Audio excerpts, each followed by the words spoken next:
Habang lumalaki po ako, nakikita ko po yung frustration ng magulang ko. Ng kabataan niya, hindi niya inilintana yung mga sinasabi ng kanyang mga eskwela. Ang pinakita niya na kaya niyang lumaban. Tatawagin ka ng aso, gagamba, yung sakit na emotional.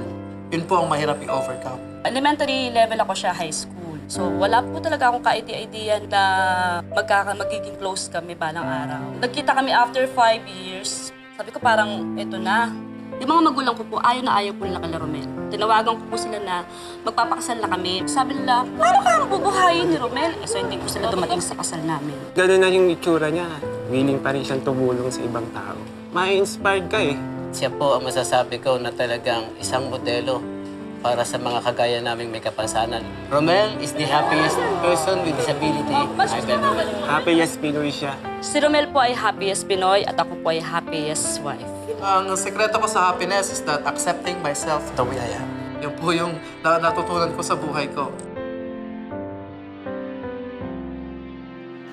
Happiest Pinoy.